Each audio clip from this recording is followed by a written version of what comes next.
बिस्मिल्लाहिर्रहमानिर्रहीम। अस्सलाम वालेकुम डियर स्टूडेंट्स। आज हम स्टार्ट करने जा रहे हैं एक्सरसाइज 1.1 का क्वेश्चन नंबर 4, जो कि चैप्टर नंबर फर्स्ट आपका सेकंड ईयर मैथमेटिक्स में स्टार्ट है। अब हम यहाँ पर सबसे पहले एक टॉपिक स्टार्ट करेंगे डोमेन और रेंज के बारे में। तो हर क्वेश्चन के साथ साथ मैं आपको एक्सप्लेन करता जाऊँगा कि डोमेन और रेंज किस तरह से फाइंड आउट की जाती है डिफरेंट किस्म के फंक्शंस पे।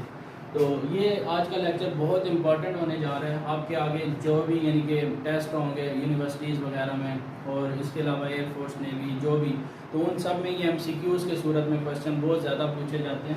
जिसमें सबसे पहले आपके पास लिखा हुआ है कि g of x is equal to 2x minus का 5। बगैर टाइम ज़ाया किए हम इस क्वेश्चन को जल्दी से समझने की कोशिश करते हैं। थोड़ी सी एक्सप्लेनेशन ज़रूर दूंगा कि ये जो फंक्शन है, क्योंकि प्रीवियस लेक्चर अगर आपने मेरे सुने हुए हैं तो उनमें मैंने एक्सप्लेन किया था कि इस तरह के फंक्शन को आप कहते हैं लीनियर फंक्शन। और इसको लीनियर फंक्शन क्यों कहते हैं? क्योंकि इसमें x की पावर मैक्सिमम किसके बराबर है? 1 के बराबर। इसलिए आप इस फंक्शन को क्या कहते हैं? Linear function.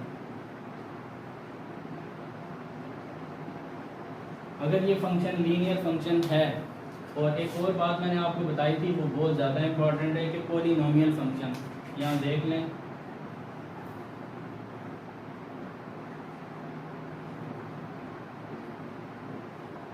पॉलिनोमियल फंक्शन और लीनियर फंक्शन, ये दो फंक्शन ऐसे फंक्शन हैं इनमें काफ़ी ज़्यादा मुताबिकत पाई जाती है।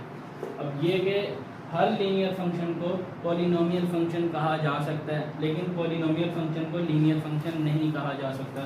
उसकी वजह ये कि जो लीनियर फंक्शन में खूबियाँ हैं वो पॉलिनोमियल फंक्शन में होती हैं, लेकिन जो पॉलिनोमियल फंक्शन की खूबियाँ वो लीनियर में नहीं होती। ये कैसे, इसको ज़रा समझते हैं। मैंने आपको पॉलिनोमियल फंक्शन के बारे में बताया था कि अगर x की पावर जो आपके पास लिखी होती है, अगर x की पावर होल नंबर में से कोई नंबर हो, होल नंबर कौन से होते हैं ये आपको पता होना ज़रूरी है कि जो होल नंबर होते हैं आपके पास वो 0, 1 और 2 अप टू सो ऑन, ये जो नंबर आपके पास चलते हैं ये आपके पास होल नंबर होते हैं। अगर होल नंबर में से कोई सा भी नंबर x की पावर में आ जाए तो उसको आप पॉलिनोमियल कह सकते हैं। तो ये जो फंक्शन है इसमें 1 आया है और 1 होल नंबर में मौजूद है, इस वजह से इसको आप क्या कह सकते हैं? Polynomial function. बहुत ही आसान तरीके से समझाऊंगा, आपको आसानी से इस बात की समझ आ जाएगी। तो ये आपके पास पॉलिनोमियल फंक्शन हो चुका है। अब मज़ीद ये समझते हैं कि ये जो आपके पास लीनियर फंक्शन है, लीनियर फंक्शन और पॉलिनोमियल फंक्शन में फ़र्क क्या है फिर? तो अब लीनियर फंक्शन वो फंक्शन होता है जिसमें x की पावर होल नंबर ना हो, बल्कि सिर्फ होल नंबर में से एक ख़ास नंबर 1 हो। अगर ये यूँ लिख देता मैं 2x² प्लस का 3x प्लस का 1, अब ये पॉलिनोमियल तो है लेकिन ये लीनियर नहीं बन सका। क्योंकि ये पॉलिनोमियल क्यों है? क्योंकि इसमें x की पावर देखें कितनी है, 2, वो यहाँ मौजूद है। x की पावर कितनी है? 1, वो यहाँ मौजूद है। यहाँ पर भी x की पावर कुछ है जो आपको नज़र नहीं आ रही, यहाँ पर है x की पावर 0, क्योंकि x की पावर 0 किसके बराबर होता है? 1 के बराबर। और यहाँ पर देखें x की पावर 0 है और 0 भी यहाँ पर मौजूद है। अब x की पावर 0 जो है वो कई स्टूडेंट पूछते हैं कि ये 1 के बराबर कैसे होता है। चलें जल्दी से मैं बता दूं कि x की पावर 0 को आप x की पावर 1 माइनस 1 लिख सकते हैं, और x की पावर 1 माइनस 1 को x की पावर 1 डॉट x की पावर माइनस 1 लिख सकते हैं। x की पावर 1 x की पावर माइनस 1 को x की पावर डिवाइड में माइनस 1 लिख सकते हैं। ये काट दें तो आपके पास क्या आ जाता है? 1। इस तरह से आप इसे एक्सप्लेन कर सकते हैं। तो बरस ये बातें तो आपको समझ आ चुकी होंगी। अब हम बात करते हैं कि लीनियर फंक्शन की। उन्होंने क्वेश्चन में आपसे पूछा है, question number 4, find domain and range of the following function. जो भी फंक्शन वो कहते हैं हम आपको देंगे, उसकी आपने डोमेन भी फाइंड करनी है और रेंज भी फाइंड करनी है। तो यहाँ पर आपको एक आसान सी बात बता दूँ कि लीनियर फंक्शन और पॉलिनोमियल फंक्शन अगर आप पहचानना सीख चुके हैं, तो जैसे आपको अगर कोई ये कह दे 2x की पावर माइनस 2 प्लस का 1, आपसे कोई कहे कि ये पॉलिनोमियल फंक्शन है, तो आपने ज़रा भी कंफ्यूज नहीं होना, क्योंकि ये पॉलिनोमियल फंक्शन नहीं हो सकता। क्योंकि -2 जो है वो इस लिस्ट में से आपको कभी भी नज़र नहीं आ सकता। इसका मतलब ये पॉलिनोमियल फंक्शन नहीं है, ठीक है। अगर इसको वो सॉल्व करने की कोशिश करें, x की पावर -2 डिवाइड में चली जाए +2 और फिर ये +1, अब इसका जब एलसीएम लेंगे तो ये आपके पास इस तरह से आएगा। अब वो आपको थोड़ा सा कंफ्यूज कर सकते हैं कि यहाँ पर x की पावर 2 है, यहाँ पर x की पावर 2 है, तो 2 तो यहाँ पर आता है, तो ये पॉलिनोमियल हो गया। ऐसा नहीं हो सकता। वो पॉलिनोमियल इसलिए नहीं हुआ क्योंकि आपके पास यहाँ पर देखें ये फ्रैक्शन की फॉर्म बन चुकी है। ये जो ऊपर लिखा हुआ है ये पॉलिनोमियल ज़रूर है, ये जो डिवाइड में लिखा हुआ है ये पॉलिनोमियल ज़रूर है, लेकिन जब फ्रैक्शन आ जाए तो फिर इसको हम रैशनल फ्रैक्शन यानी फंक्शन कहते हैं, फिर ये पॉलिनोमियल फंक्शन नहीं हो सकता। ये ऊपर भी पॉलिनोमियल और नीचे भी। अब हम इसको यूँ लिखते हैं कि पी ऑफ एक्स ऊपर और पी ऑफ एक्स नीचे, अगर ये दोनों पॉलिनोमियल है और P of X is not equal to 0 है तो that is called rational function. ये हमारे पास इस तरह से होते हैं, पर इसकी डिटेल अभी यहाँ पर जिक्र नहीं करते हैं, फिलहाल हम क्वेश्चन की तरफ चलते हैं। अब आपने एक बात याद रखनी है कि कभी भी लीनियर फंक्शन या पॉलिनोमियल फंक्शन आ जाए तो उसमें आपकी जो डोमेन होती है, यहाँ पर g का फंक्शन अगर f होता तो यहाँ हम f लिखते हैं, यहाँ पर g है तो आप क्या लिखेंगे g। डोमेन g की कितनी आएगी आपके पास, हमेशा r। हमेशा r का मतलब है आपकी टेंशन खत्म हो चुकी है। कभी भी लीनियर फंक्शन अगर आए आप उसे पहचान सकते हैं और पॉलिनोमियल फंक्शन को भी आप पहचान सकते हैं, और कभी पहचान लिया तो फिर डोमेन ऑफ जो g है वो r होगी और रेंज जो है आपकी g की वो भी क्या होगी r। अब स्टूडेंट सोच रहे होंगे कि r कैसे होगी, थोड़ा सा एक्सप्लेन कर दूं कि ये जो आपका फंक्शन है इसमें x की जगह पर अगर कोई ऐसा कोई रियल नंबर ऐसा आपके पास है जो x की जगह मैं पुट करूं और आपके पास इन्फिनिटी आ जाए, अगर x की जगह आपके पास कोई भी रियल नंबर ऐसा है जो यहाँ पर पुट करने से इन्फिनिटी आ सकता है, तो फिर ये आपके पास जो है वो यानी कि फिर इसकी डोमेन जो है वो फिर r नहीं लिखी जा सकती। लेकिन हमें ऐसा कोई भी रियल नंबर नहीं मिल सकता जो यहाँ पर मैं पुट कर दूँ तो आपको इन्फिनिटी मिल जाए रियल नंबर। लेकिन अगर ये यूँ लिखा होता 1 डिवाइडेड बाय x, तो यहाँ पर मसला है अगर आप x की जगह 0 पुट करें 1/0 इन्फिनिटी, तो वो फिर हम कहेंगे कि इस फंक्शन में आप 0 को पुट नहीं कर सकते, वो आगे चल के हम डिस्कस करते हैं। पर ये क्वेश्चन बहुत आसान है, अगर ये कभी भी आ जाए या आमतौर पर MCQs में क्वेश्चन पूछे जाते हैं कि g ऑफ x अगर ये आ जाए तो डोमेन ऑफ जी आर लिखेंगे और रेंज ऑफ जी भी आर लिखेंगे। अब हम इसका सेकंड पार्ट डिस्कस कर लेते हैं। और ये याद रखिए अभी मैंने बताया कि ये आपके पास रेडिकल फंक्शन है जिसकी रेंज जो है वो 0 से लेकर इन्फिनिटी तक होती है। तो फिर अगर आपको रेंज का इसका पहले से पता है तो मसला किस बात का है, मसला है डोमेन का। तो डोमेन के लिए आप यहाँ से बात करते हैं कि +1 अगर दूसरी तरफ चला जाए तो वो क्या हो जाएगा -1। अगर आप एक रियल नंबर बना रियल लाइन को ड्रा करते हैं तो यहाँ पे आपके पास मिसाल के तौर पे -इन्फिनिटी होता है, यहाँ पे आपके पास +इन्फिनिटी होता है, बीच में आपके पास 0 होता है, ये -1 है, -1 यहाँ +1 यहाँ जो भी है। तो वो कहते हैं कि x की जो कीमतें हैं वो -1 भी हो सकती हैं। यहाँ पे एक सर्कल बना रहा हूँ मैं, छोटा सा सर्कल बना रहा हूँ, x की कीमतें -1 के बराबर हैं और -1 से बड़ी तमाम वैल्यू, -1 से बड़ी जो बड़ी वैल्यू है वो राइट साइड की तरफ इशारा करती हैं, अगर लेस देन होता तो वो लेफ्ट साइड की तरफ इशारा था। तो अब आपने देखना ये कि क्या x में -1 शामिल है या -1 के बाद वाली तमाम वैल्यू शामिल है, या आपको इस इक्वालिटी से पता चलता है। अगर x के साथ यहाँ पे ग्रेटर के साथ इक्वल भी है तो इस सर्कल को आपने शेड कर देना है, इसका मतलब -1 को भी आप शामिल करेंगे और उसके बाद आने वाली तमाम वैल्यू को भी शामिल करेंगे। तो अगर इस तरह से कभी इंटरवल बनता है तो इसको लिखने का तरीका ये होता है कि -1 को शामिल करना है तो इसको आप क्या करेंगे, स्क्वायर ब्रैकेट में लिखेंगे कि -1 को शामिल किया जाएगा और उसके बाद आने वाली तमाम वैल्यू यानी तमाम वैल्यू की जब भी बात होगी तो वो इन्फिनिटी तक चला जाएगा और यहाँ पर इन्फिनिटी पर हमेशा राउंड ब्रैकेट लगेगा हमेशा। तो अब आप बात करेंगे मज़ीद इसके लिए कि ये तो हो गई आपकी डोमेन। तो ये यहाँ पर आपने डायरेक्ट लिखना है कि जो डोमेन है आपकी जी की वो आ चुकी है -1 से इन्फिनिटी तक। तो फिर रेंज की बात करते हैं, तो रेंज जो है वो आप डायरेक्टली लिख सकते हैं कि जो रेंज है जी की वो होगी 0 से लेकर इन्फिनिटी तक। अब बहुत से स्टूडेंट सोचते हैं कि यहाँ पर हम 0 लिखते क्यों हैं, उसकी वजह जो है अगर आप मतलब जानना चाहते हैं तो ये जो आपका इनिशियल पॉइंट है डोमेन का इनिशियल पॉइंट अगर आप फंक्शन में पुट कर दें, अगर डोमेन का इनिशियल पॉइंट आप फंक्शन में पुट कर दें तो जो आपको आंसर मिलेगा वो रेंज का इनिशियल पॉइंट होगा। तो चेक करते हैं कि जो g ऑफ x है वो ये फंक्शन है, अगर इसमें मैं डोमेन का इनिशियल पॉइंट पुट करूं यानी x की जगह अगर मैं -1 पुट करता हूं, x की जगह क्या पुट करता हूं -1 यानी इनिशियल पॉइंट ऑफ डोमेन, तो फिर ये आपके पास कुछ यूं बनता है +1 -1 कैंसिल कर दें तो आपके पास 0 आ रहा है। ये अगर 0 आ रहा है तो इनिशियल पॉइंट डोमेन का पुट करने से रेंज का इनिशियल पॉइंट आपके पास आता है। अगर डोमेन में जो इनिशियल पॉइंट आपने सेलेक्ट किया है अगर वो इसके यानी आपके पास स्क्वायर ब्रैकेट से लिखा गया था, तो रेंज का इनिशियल पॉइंट भी स्क्वायर ब्रैकेट से लिखा जाएगा। अगर -1 आपका राउंड ब्रैकेट से लिखा गया होता तो ये 0 भी आपका राउंड ब्रैकेट से लिखा जाना था। ये बहुत आसानी से आप समझ सकते हैं, थोड़ी तवज्जो से इसको आप समझें। यहाँ से आप इसका स्क्रीनशॉट लें। अब इसको हम रेस करने लगे। अब हम चलते हैं इस क्वेश्चन के ऊपर। ये डोमेन और रेंज इसकी आ चुकी है। अब इस क्वेश्चन पे आ जाए। यहाँ से आपके पास लिखा हुआ है कि g ऑफ x, मैंने बताया था कि अब हम जल्दी से क्वेश्चन कर सकते हैं कि ये जो आपके पास है स्क्वायर रूट, तो यहाँ से आप लिखेंगे x स्क्वायर माइनस का 4 ग्रेटर देन इक्वल टू 0। अगर यहाँ पे आप इसको ग्रेटर देन इक्वल 0 करते हैं तो x square greater than equal to 4 हो जाता है। तो यहाँ से आप directly taking square root on both side करें तो किसी भी वैल्यू पे जब स्क्वायर और स्क्वायर रूट दोनों इकट्ठे आ जाते हैं तो आप उनको मॉड लिख सकते हैं। उनको आप क्या लिख सकते हैं? Mod of x। और यहाँ पे 2 जो है स्क्वायर रूट 4 का जो है वो क्या बार आ जाता है? 2 बार आ जाता है। अब बहुत से स्टूडेंट यहाँ पर सोच रहे हैं कि सर 4 को हमने स्क्वायर रूट से निकाला है तो हम प्लस माइनस में इसको क्यों नहीं लिख रहे? उसकी वजह ये कि प्लस माइनस देने के लिए x अभी मौजूद है। जो आपका वेरिएबल होता है वो आपको पॉजिटिव और नेगेटिव दे देगा। और इसके ऊपर बहुत सी एग्जांपल्स आपको दी जा सकती हैं, बहुत से पॉइंट समझाए जा सकते हैं। एक मसला तो ये कि 4 को आप यूँ लिख सकते हैं, यानी 4 का स्क्वायर रूट जो है वो आप लिख सकते हैं 2 का स्क्वायर का स्क्वायर रूट। तो मैंने अभी बताया था अगर किसी वैल्यू पे स्क्वायर और स्क्वायर रूट दोनों इकट्ठे आ जाएं तो आप उसको यूँ भी तो लिख सकते हैं कि 2 का मॉड। और आपको पता है किसी रियल नंबर का मॉड हमेशा रियल नंबर के बराबर होता है। ये मॉड लगा हुआ है, ख्याल करना।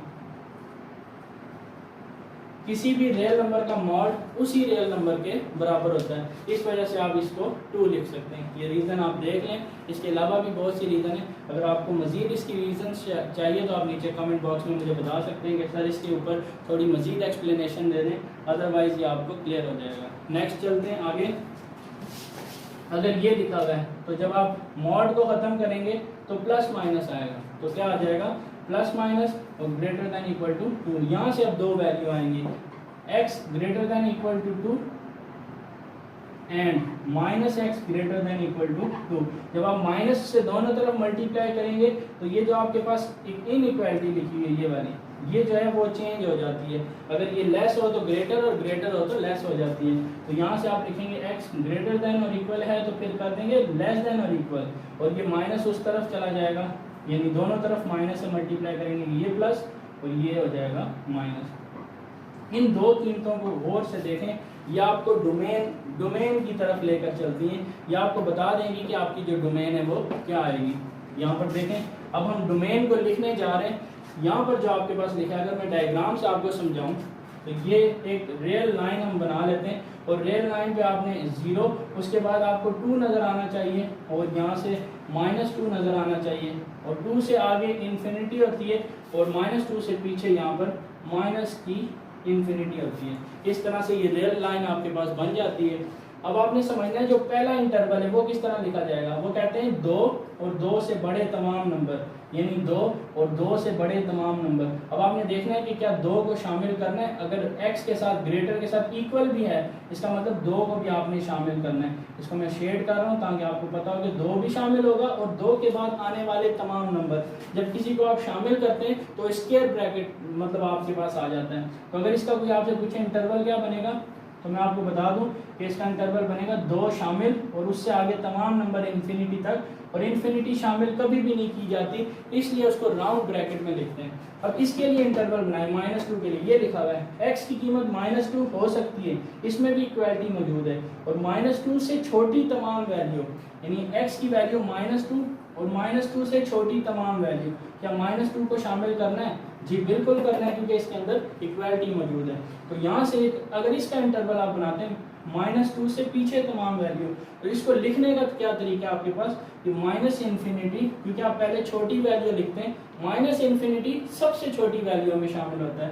तो यहाँ से आप कहेंगे -इन्फिनिटी से लेकर -2 तक। तो क्या -2 को राउंड ब्रैकेट करेंगे या स्क्वायर ब्रैकेट करेंगे? आप खुद सोचें, मैं बता रहा हूँ कि स्क्वायर ब्रैकेट करेंगे।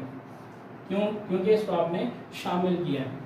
अगर आपके पास एक से ज्यादा इंटरवल बनते हैं तो आप उनको यूनियन की फॉर्म में लिखते हैं, बस ये आपका आंसर होता है। तो यहाँ पर मैं लिखता हूँ कि जो हमारी डोमेन है जी की, वो 2 इंटरवल पे इस वक्त, यानी डिपेंड कर रही है माइनस इन्फिनिटी से -2 तक, माइनस इन्फिनिटी से -2 तक, और यूनियन आगे आपके पास जो सेकंड इंटरवल है वो आपके पास है 2 से लेकर इन्फिनिटी तक। तो ये आपकी रेंज मुकम्मल हो चुकी है और उम्मीद है आपको ये समझ आ चुका होगा। अब आपके पास यहाँ पर जो है ना, इसको मज़ीद समझने के लिए कुछ आपको बातें बता दें कि अब इसकी रेंज फाइंड करनी है। तो रेंज फाइंड करने के लिए मैंने बताया था जब भी आपके पास रेडिकल फंक्शन हो, क्योंकि हम अभी तक रेडिकल यानी फंक्शन के क्वेश्चन सॉल्व कर रहे हैं, जो आपके पास कीमतें आई हैं, अगर आप यहाँ से बात करें x की जो है यहाँ बराबरी है 2 के साथ और यहाँ x की बराबरी है -2 के साथ। इसका मतलब x की दो कीमतें यहाँ से भी आपको नजर आ रहा है 2 और -2। अगर x की जगह पे आप +-2 को पुट कर दें, x की जगह पे आप क्या पुट कर दें +-2 यहाँ पर। और वैसे भी आपको मैंने एक डायरेक्ट मेथड बताया कि जो रेडिकल फंक्शन होता है उसकी रेंज हमेशा 0 से इन्फिनिटी होती है। अगर आपने चेक करना हो तो मैं साइड पे चेक करवाता हूँ, लेकिन हम यहाँ डायरेक्ट लिखने लगे कि जो रेंज होती है किसी भी रेडिकल फंक्शन की वो हमेशा 0 से ही इन्फिनिटी होती है, और 0 शामिल होगा और इन्फिनिटी शामिल नहीं होगा। इसको ज़रा चेक कर लेते हैं। 0 इसलिए शामिल होगा क्योंकि -2 और 2 दोनों शामिल हैं, इसलिए 0 भी शामिल होगा। अब ये 0 कैसे आया एक बार फिर से एक्सप्लेन करूँ। यहाँ देखें, अगर आप x की कीमतें जो -2 और +2 को इस फंक्शन में पुट कर दें, यानी g(x) = x² - 4 यूं लिखा हुआ है। अगर आप यहाँ पर x की जगह पे +-2 x की जगह पे +-2 को पुट कर दें तो फिर जो आपका जवाब आएगा वो आपको इनिशियल वैल्यू देगा। और देखें प्लस का स्क्वायर भी प्लस होता है, माइनस का स्क्वायर भी प्लस होता है, और 2 का स्क्वायर 4, 4 - 4 आपको पता है क्या होता है 0। और 0 ही मैं कह रहा था कि आपने यहाँ पर लिखना है, क्योंकि +-2 जो आपने पुट किया है वो इक्वलिटी के साथ था, इसलिए 0 भी इक्वलिटी के साथ होगा। अगर +-2 के लिए अगर आपने स्क्वायर ब्रैकेट इस्तेमाल किए तो 0 के लिए भी स्क्वायर ब्रैकेट इस्तेमाल होगा। इस तरह से ये क्वेश्चन मुकम्मल हो चुका है। आप इसका यहाँ से स्क्रीनशॉट लें, इसको क्लियर करें, और फिर भी अगर आपको कोई बात समझ नहीं आती आप नीचे कमेंट बॉक्स में बताएं। अब हम नेक्स्ट क्वेश्चन की तरफ चलते हैं। क्वेश्चन दिया गया है g(x) = x - 3। ये आपके पास इस तरह से लिखा हुआ है। अब हम इसके ऊपर थोड़ी सी बात कर लें कि ये जो मॉड का फंक्शन होता है, सॉल्व करना क्वेश्चन को कोई बड़ी बात नहीं होती, आपको पता होना चाहिए कि ये है क्या चीज़। असल में जो मॉड होता है इसके ऊपर थोड़ा सा बता दूं कि बहुत से लोग जो है इसके बारे में यानी कंफ्यूज हैं, और वो मतलब पढ़ाते हुए बच्चों को पजल कर देते हैं, लेकिन आपने पजल नहीं होना, क्योंकि मैं आपको क्लियर करवा दूँ कि ये जो मॉड का फंक्शन होता है ये होता क्या है। कहीं मतलब इसको पढ़ाते हुए ये कह देते हैं कि ये जो है ना वो पॉजिटिव रियल नंबर का नाम है, यानी जो मॉड का आंसर होता है वो पॉजिटिव आता है। इसमें थोड़ी सी यानी कमी है, थोड़ा सा फर्क है, उस फर्क को मैं दूर कर दूं, पता चल जाए आपको कि जो मॉड होता है वो real number, positive real number को नहीं कहते, बल्कि ये नॉन नेगेटिव रियल नंबर को कहते हैं। जरा चेक कर लें ये मैं क्या कह रहा हूँ। अगर आप यहाँ पर बात करें मॉड की, मॉड का मतलब ये है कि आप कहते हैं कि ये जो मॉड है, बल्कि इसका ये मतलब नहीं है कि ये पॉजिटिव आएगा, तो आप ये बताएं कि ये मॉड जो है वो 0 आ सकता है। अगर मैं यहाँ x की जगह 3 पुट करूँ तो ये क्या आ जाएगा, ये 0 आ जाएगा। तो क्या 0 रियल नंबर में, पॉजिटिव रियल नंबर में शामिल हो सकता है? 0 को ना तो आप पॉजिटिव रियल नंबर में शामिल कर सकते हैं, ना तो नेगेटिव रियल नंबर में शामिल कर सकते हैं। 0 neither positive and nor negative. 0 ना तो पॉजिटिव होता है ना तो नेगेटिव होता है, तो फिर 0 को आप पॉजिटिव रियल नंबर में शामिल नहीं कर सकते और नेगेटिव रियल नंबर में भी शामिल नहीं कर सकते। 0 एक अलग नंबर है जो ना पॉजिटिव में आता है ना नेगेटिव में आता है। तो अगर आप सिर्फ ये कह दें कि ये जो फंक्शन है ये पॉजिटिव रियल नंबर होता है तो फिर थोड़ा सा फर्क आ जाएगा, आपने इसमें 0 को भी शामिल करना है। अब हम क्या करते हैं कि इसका जो फाइनल आंसर होता है इसी को हम असल में रेंज कहते हैं। इसके जवाब किस तरह के आ सकते हैं? इसका जवाब या तो 0 आ सकता है या 0 से बड़ा आ सकता है। मॉड जो होता है, मॉड ये कभी भी आंसर को नेगेटिव नहीं होने देता, ये असल मसला है। तो एक बात होती है पॉजिटिव, ये आपको थोड़ा सा इंपॉर्टेंट पॉइंट मैं क्लियर कर रहा हूँ, इसको आप बड़े तवज्जो से समझें कि एक होता है पॉजिटिव रियल नंबर, इसको हम यूँ लिख सकते हैं, यानी पॉजिटिव रियल नंबर का मतलब r के ऊपर plus, positive real number. Positive real number का मतलब है कि 0 से लेकर इन्फिनिटी तक, लेकिन पॉजिटिव में 0 शामिल नहीं होता। इसका मतलब है कि ब्रैकेट कौन सा होगा, राउंड वाला, और इन्फिनिटी तो वैसे ही शामिल नहीं होती, तो ये भी राउंड वाला। ये हो गया पॉजिटिव रियल नंबर के लिए। अगर कोई आपसे ये कह दे नॉन नेगेटिव रियल नंबर, यानी अगर आपसे कोई कह दे कि नॉन नेगेटिव रियल नंबर, तो फिर इसका क्या मतलब होगा? इसका मतलब ये होगा कि नॉन नेगेटिव, यहाँ पर एक लाइन लगाता हूँ इसकी मदद से समझें। ये आपके पास 0 है, 1 है, ये -1, और यहाँ पर माइनस इन्फिनिटी, यहाँ पर प्लस इन्फिनिटी, इससे पीछे -2, इसके आगे +2, इस तरह से लिखा हुआ है। तो वो कहते हैं नॉन नेगेटिव, यानी नेगेटिव को नहीं ले सकते आप। इसका मतलब है कि नेगेटिव को छोड़ना है।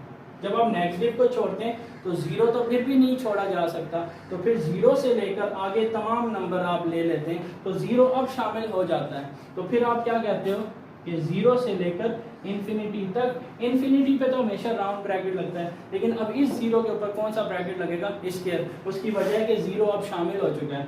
तो ये देखें ज़रा, अभी आपने जो पिछला क्वेश्चन किया था उसमें भी आपकी जो रेंज थी, मैं डायरेक्ट पहले रेंज बता रहा हूँ कि जो रेंज होती है रेडिकल फंक्शन की और मॉड फंक्शन की, ये हमेशा जो है आपके पास क्या आती है, 0 से लेकर इन्फिनिटी तक। तो आपको पहले से पता है रेंज क्या होगी, फिर भी हम क्वेश्चन को सॉल्व करके रेंज निकालते हैं। तो ज़रा देखें इसकी रेंज आप किस तरह से फाइंड आउट कर सकते हैं। आपके पास मॉड का क्वेश्चन है। सबसे पहली बात ये कि अगर आप डोमेन का जिक्र यहाँ पे करना चाहते हैं, डोमेन ऑफ जी, देखें एक स्टेप का क्वेश्चन है, क्या कोई ऐसा रियल नंबर है जो x की जगह पुट करने से इन्फिनिटी आ जाए? कोई भी नहीं है। अगर कभी भी ऐसे फंक्शन हो जिनमें x की जगह कोई भी वैल्यू पुट करने से आपका आंसर इन्फिनिटी नहीं बन सकता, यहाँ पर आप कोई सा भी रियल नंबर जो आपके पास है पुट करके देखें, आपका आंसर इन्फिनिटी नहीं बन सकता। इसका मतलब आपको इजाज़त है, आप तमाम रियल नंबर यहाँ पे पुट कर सकते हैं। आधा काम आपने ख़त्म कर दिया है। अब हम बात करते हैं रेंज की। तो जो आपकी रेंज होती है, रेंज जी की जो रेंज है आपके पास, वो क्या होगी? मैंने अभी बताया कि ये जो आपके पास x-3 के ऊपर मॉड लगा हुआ है, इसकी जो रेंज होती है वो हमेशा 0 से लेकर इन्फिनिटी तक होती है। कोई आपसे पूछे कि ये 0 से इन्फिनिटी तक क्यों है और 0 को क्यों शामिल किया गया है, तो आपने खुल के बताना है। अगर कोई इसको यूँ लिखने की कोशिश करता है तो आप उसको फ़ौरन पकड़ लें, ऐसा हो नहीं सकता, क्योंकि पॉजिटिव में फिर 0 शामिल नहीं हो सकता। आप बात कर रहे हैं 0 और 0 के बाद आने वाले तमाम नंबर, तो 0 ये गलत हो जाएगी बात, ऐसा कभी नहीं कर सकते आप। तो ये बहुत बारीकियां हैं जो आपने समझनी है। 0 और 0 के बाद आने वाले तमाम नंबर, 0 इसमें शामिल होगा, तो पॉजिटिव तो एक अलग टॉपिक है, 0 इसमें शामिल होगा, इसलिए ये आपका जो ब्रैकेट है वो क्या है? क्लोज ब्रैकेट है, ये स्क्वायर ब्रैकेट है। 0 क्यों शामिल होगा? क्योंकि कोई भी जो मॉड होता है वो 0 भी हो सकता है और 0 से बड़ा भी हो सकता है। ये आपका जवाब आ चुका है। डोमेन इसकी R होगी और रेंज इसकी 0 से इन्फिनिटी होगी। नेक्स्ट क्वेश्चन पे चलते हैं।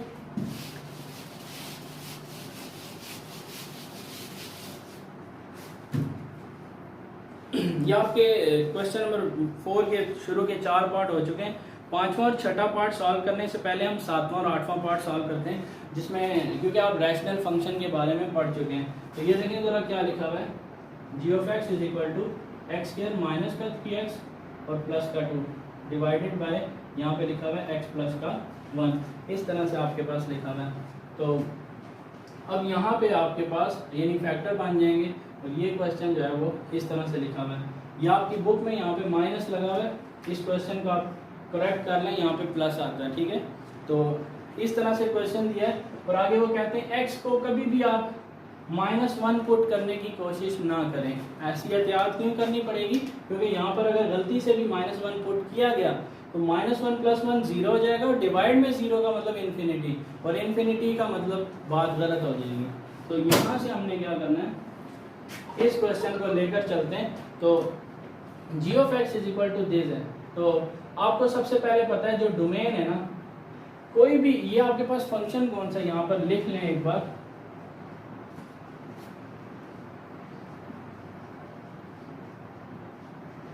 ये आपके पास रैशनल फंक्शन है। और रैशनल फंक्शन की जो डोमेन होती है आपके पास, रैशनल फंक्शन की जो डोमेन होती है बस आपको यहाँ पर नीचे देखना है कि x की जगह ऐसी कौन सी वैल्यू है जो अगर मैं पुट कर दूँ तो आपका आंसर इन्फिनिटी हो सकता है, वो है -1। तो इसके लिए एक स्टेप आपको पहले बता दें कि जो डिवाइड में लिखा हुआ है, डिवाइड में वो कभी भी 0 नहीं होना चाहिए। जो डिवाइड में लिखा हुआ है वो कभी भी इज नॉट इक्वल टू 0, उसको 0 से बचाना है आपने। तो फिर x की कीमत ऐसी कौन सी है, +1 है, वहाँ जाके क्या हो जाएगा -1। देखें वही कीमत आ रही है जो उन्होंने आपको पहले से बता दी है। इसका मतलब डोमेन में हर रियल नंबर आ सकता है सिवाय किसके, -1 के। तो फिर आप यहाँ पे क्या लिखेंगे, आप बताएंगे कि डोमेन में तमाम रियल नंबर आ सकते हैं सिवाय एक सेट बनाना है आपने, और उसमें आपने बताना है अगर -1 को आप निकाल दें, इसके अलावा जितने भी नंबर हैं वो तमाम रियल नंबर यहाँ पर आ सकते हैं। अब याद रखें, अगर डोमेन में सारे रियल नंबर आ सकते हैं, एक रियल नंबर नहीं आ सकता, तो रेंज में भी तमाम रियल नंबर आ सकते हैं, एक रियल नंबर नहीं आ सकता। अब मसला ये है कि वो रियल नंबर कौन सा है, उसको ढूंढने के लिए एक ट्रिक इस्तेमाल करेंगे और फिर हमें पता चल जाएगा कि जिसकी रेंज है उसमें भी तमाम रियल नंबर आ सकते हैं। यानी यहाँ पर जो मेरा आंसर बनने वाला है वो बनने वाला है कि जो रेंज ऑफ जी है उसमें भी तमाम रियल नंबर आएंगे, लेकिन एक नंबर नहीं आएगा। यहाँ पर एक नंबर आना है, उसकी आपने तलाश करनी है, वो आपने फाइंड आउट करना है। और वो कैसे करते हैं ये हम साइड पे थोड़ा सा सीख लेते हैं। ये बहुत इंपॉर्टेंट पॉइंट्स हैं, थोड़ी तवज्जो करें। शाबाश। तो आपने क्या करना है, इस नंबर को पता लगाने के लिए आपके पास ऐसा ये कौन सा नंबर आया जो डोमेन में शामिल नहीं हो सका, वो है -1। तो आप यहाँ लिखें लिमिट x अप्रोचेस टू -1, यानी लिमिट लगानी है आपने x अप्रोचेस टू -1, और ये आपके पास किसके ऊपर अप्लाई होगा, g के ऊपर। लिमिट x अप्रोचेस टू -1 और ये अप्लाई होगा, यानी इस फंक्शन पे दोनों तरफ आपने लिमिट लगानी है, दोनों तरफ। देखें इसका सेकंड पार्ट जो है उसमें दो तरह के फंक्शन है। एक आपके पास यूं लिखा हुआ है x²-4 g(x), एक ये लिखा हुआ है, और एक इसके बाद और भी पार्ट दिया हुआ है, वो लिखा हुआ है (x+1). पहले हम इसे डिस्कस कर लेते हैं और फिर हम उसकी तरफ चलते हैं। वो क्वेश्चन आपके पास यहाँ मैं लिख दूँ, g(x) = क्या लिखा हुआ है, x+1। ये दोनों जो फंक्शन आपको नजर आ रहे हैं, सबसे पहले आपको ये पता होना चाहिए कि ये जो फंक्शन आपके सामने लिखे हुए ये दोनों फंक्शन जो है वो रेडिकल फंक्शन है। यहाँ पर आप देख सकते हैं कि ये जो फंक्शन हमारे सामने लिखे हुए that is called radical function. अगर ये फंक्शन रेडिकल फंक्शन है तो फिर हम क्या करेंगे, रेडिकल फंक्शन को सॉल्व करने के लिए डोमेन और रेंज के लिए मैं आपको इजी सा मेथड बताता हूँ, आप उस तरीके से इसको सॉल्व करेंगे। अब आप एक बात याद रखें कि ये g(x) है और ये आपके पास (x+1) है। रेडिकल फंक्शन जब भी आपके पास आ जाए तो उसकी डोमेन के लिए आप क्या करते हैं, आप कहते हैं कि हम हर वैल्यू पुट कर सकते हैं, लेकिन हमारी वैल्यू पुट करने से ये हिस्सा नेगेटिव ना हो जाए।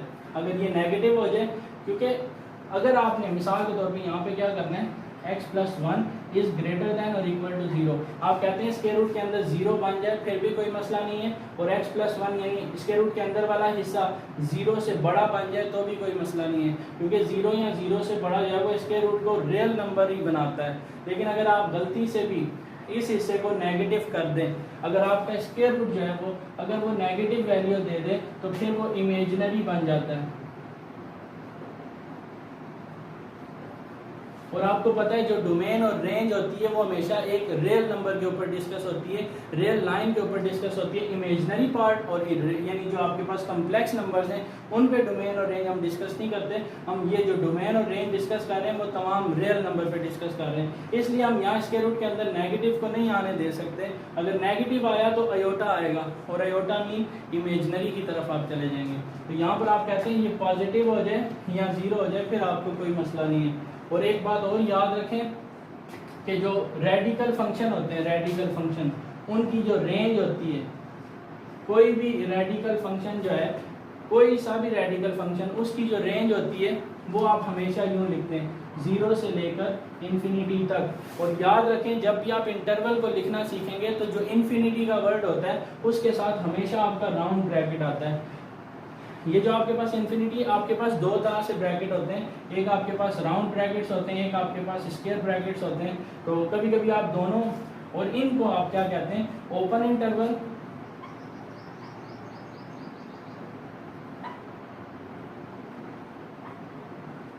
इसको आप क्या कहते हैं, क्लोज इंटरवल। यहाँ पे आपके पास, और कभी कभी यूं होता है, इसको आप ओपन कहते हैं इंटरवल में और इसको आप क्लोज कहते हैं, और कभी कभी आपके पास यूं लिखा होता है, मतलब एक ओपन होता है और दूसरा क्लोज होता है, फिर आप इसको यूं लिखते हैं कि ये एक ओपन है और एक क्लोज है, तो open close interval.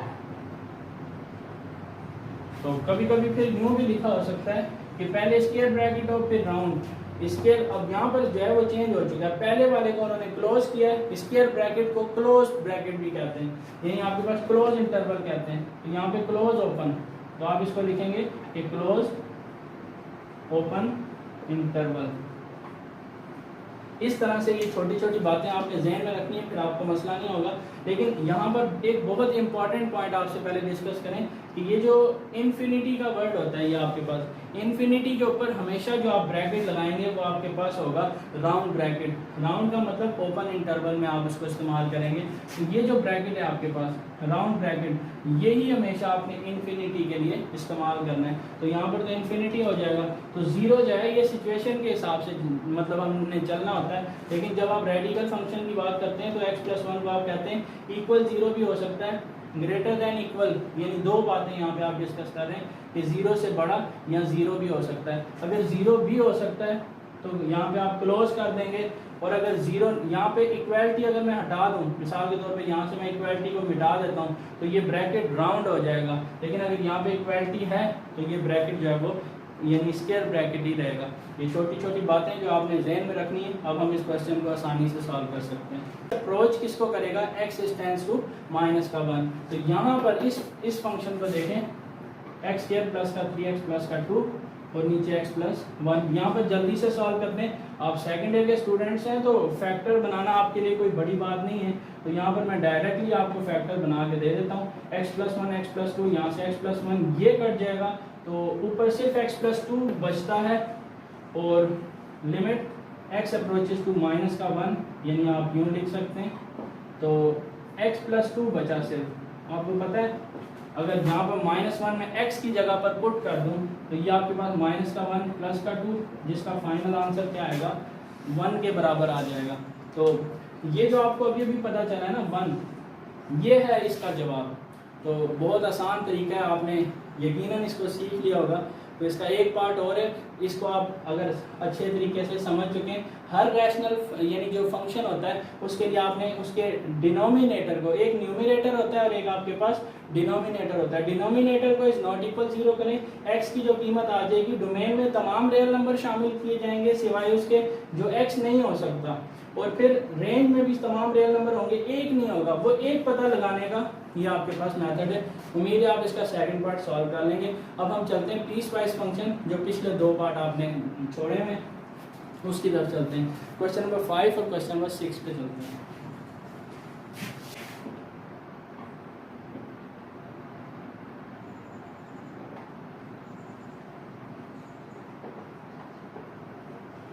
Piece wise function. अब पीस वाइज फंक्शन किसे कहते हैं, इसके ऊपर थोड़ी सी बात करते हैं, और यहाँ पर एक क्वेश्चन हम लिख लेते हैं। यानी फिफ्थ पार्ट जो आपका वो है g(x) is equal to 6x plus का 7 और 4 माइनस का 3x, x is less than और इक्वल टू -2, और यहाँ पर लिखा हुआ है कि -2 लेस देन x। यहाँ पर आपके पास देखिए बहुत ज़्यादा आसान क्वेश्चन है, लेकिन आपने थोड़ी सी तवज्जो करनी है कि जो पीस वाइज फंक्शन होता है उसके लिए आपको इतना तो पता चल जाना चाहिए कि पीस वाइज मतलब टुकड़ों में बटा हुआ फंक्शन, और जो आपका फंक्शन, लेकिन फंक्शन एक है और यहाँ पर एक फंक्शन में उन्होंने दो फंक्शन बनाकर उनके इंटरवल जो है वो 2 कर दिए। इनको कैसे समझना है, बहुत ज़्यादा आसान है। अगर आप बात करना चाहते हैं डोमेन की तो उसके लिए आप पहले इसको समझ लें। यानी उन्होंने कहा है कि x इज लेस देन और इक्वल टू -2, और यहाँ से अगर आप समझें तो x is greater than 2 minus का, यानी अगर इसको सीधा करके लिखूं तो फिर ये यूं बनता है x इज ग्रेटर देन -2। तो इन दो बातों को आपने क्या करना है, डायग्राम की मदद से समझना है। पहले आप इन दोनों में क्या चीज़ कॉमन नज़र आ रही है आपको, -2, तो फिर आप यहाँ पे -2 लगाएं, यहाँ पर इन्फिनिटी लगाएं और यहाँ पर -∞ लगाएं। लेकिन दो इंटरवल बनेंगे आपके, पहले भी आप समझ चुके हैं, यहाँ पर भी आपने समझना है कि आपके यहाँ पर कितने इंटरवल बनेंगे, 2। पीस वाइज फंक्शन में लास्ट में जाके एक खास बात है वो हम डिस्कस करेंगे, पहले जो बातें आसान है वो हम जल्दी से करते हैं। लेकिन यहाँ पर इक्वलिटी शामिल है या नहीं, लेस देन के साथ इक्वल भी शामिल है, इसका मतलब -2 जो है, ये देखिए माइनस इन्फिनिटी से x की कीमतें -2 और -2 से छोटी तमाम वैल्यू, तो इसका क्या मतलब है, -2 से छोटी तमाम वैल्यू जो है वो तो इन्फिनिटी तक ले जाती हैं, तो ये बनेगा -इन्फिनिटी। राउंड मतलब इन्फिनिटी को शामिल नहीं किया जा सकता, तो क्या -2 यहाँ पे शामिल है, तो इसका जवाब है बिल्कुल शामिल है। ये देखें, और ये क्लोज ब्रैकेट मैंने क्यों किया है, मैंने स्क्वायर ब्रैकेट क्यों किया है, क्योंकि -2 के साथ इक्वलिटी आ रही है। अच्छा, एक इंटरवल मैंने बना दिया है, यहाँ से आपने दूसरा इंटरवल बनाना है। वो कहते हैं x की जो कीमतें हैं वो -2 और -2 के बाद वाली तमाम, लेकिन वो कह रहे हैं -2 को शामिल नहीं कर सकते, तो इसका मतलब है कि -2 को शामिल नहीं करना, तो फिर राउंड ब्रैकेट और इन्फिनिटी तक, और इन्फिनिटी वैसे कभी शामिल नहीं होती। अगर इनके दरम्यान में आप यूनियन लगा दें तो यही आपका जवाब बन जाता है, डोमेन ऑफ जी। ये आपका फाइनल आंसर बन चुका है।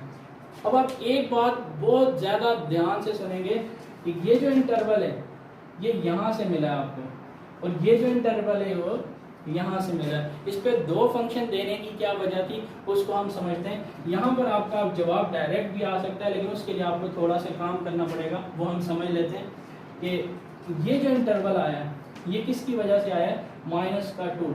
ये देख लें, x इज लेस देन और इक्वल टू -2, और x इज लेस देन और इक्वल टू -2 यहाँ पर लिखा था, और इसके सामने जो फंक्शन है वो आपने सिलेक्ट करना है, वो कौन सा था, वो था g of x is equal to 6x + 7। यहाँ पर लिखें, यानी जब इसकी बात कर रहा हूँ मैं, देखें 2 हिस्से हैं मेरे पास, जब मैं ये लिखूंगा तो इसके लिए फंक्शन क्या सिलेक्ट होगा, g of x is equal to 6x + 7। ये मैं साइड पे करके आपको समझा देता हूँ, तो फिर हम यहाँ पर क्या करेंगे, रेंज इसकी लिख देंगे। तो g of x is equal to, अगर -2 को मैं यहाँ पुट कर दूँ तो ये हो जाएगा -2, 6 × -2 + का 7, तो -12 + का 7, यानी आपके पास इस तरह से बनता है, दैट इज -5। यहाँ पर मेरे पास रेंज तैयार होगी, ये देख सकते हैं आप, बहुत ही प्यारा क्वेश्चन है। आप इसको अगर समझ जाते हैं तो आपके कंसेप्ट बहुत ज़्यादा क्लियर होंगे इंशाल्लाह। तो ये देखें ज़रा, -इन्फिनिटी, बस ये नंबर चेंज होने हैं आपके, -2 की जगह क्या आएगा और इस -2 की जगह क्या आएगा वो आपको यहाँ से भी पता चलने वाला है। अभी आपने इस इंटरवल के लिए ये फंक्शन था, यानी ये इंटरवल था, इस इंटरवल के लिए ये फंक्शन था, वो आपने सेलेक्ट किया और आपके पास अभी जवाब जो आया वो क्या है, -5। तो यहाँ पर -2 की जगह क्या आएगा, -5। अब यहाँ पर क्या जवाब आने वाला है, देखिए अगर ये क्लोज ब्रैकेट था तो ये क्लोज, यानी सॉरी, क्लोज ब्रैकेट क्लोज ही रहेगा और ओपन ब्रैकेट ओपन रहेगा, स्क्वायर ब्रैकेट ही रहेगा, और जो राउंड ब्रैकेट है वो राउंड ब्रैकेट रहेगा। आपने चेंजिंग सिर्फ 2 नंबर में करनी है, -2 की जगह क्या आएगा और इस -2 की जगह क्या आएगा। अब आप कहेंगे दोनों ही -2 हैं, लेकिन -2 तो दोनों है, लेकिन यहाँ पर फंक्शन 2 दिए हैं, तो जब इस इंटरवल की बात करेंगे तो एक अलग जवाब आएगा, जब इस इंटरवल की बात करेंगे तो फिर एक अलग जवाब आएगा। यहाँ से देखें, x is less than -2, x is less than -2, तो यहाँ पे आप डायरेक्टली g ऑफ x में यहाँ -2 पुट करके डायरेक्ट मुझे वैल्यू बता सकते हैं। बताएं 4 - 3 × -2, यहाँ -2 पुट करें, +6 और +4 कितना हो जाएगा, 10। ये आपका क्वेश्चन मुकम्मल हो चुका है। इस तरह इसका एक सेम क्वेश्चन है, वो भी आप ट्राई करें, इंशाल्लाह वो आपसे सॉल्व हो जाएगा। तो इस तरह से हमने क्वेश्चन नंबर 4 के बारे में बात की है।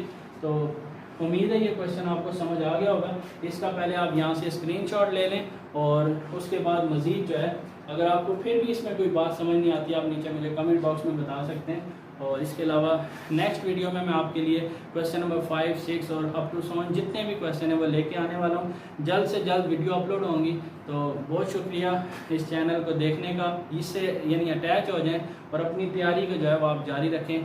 Thank you for watching my video. अल्लाह हाफिज़।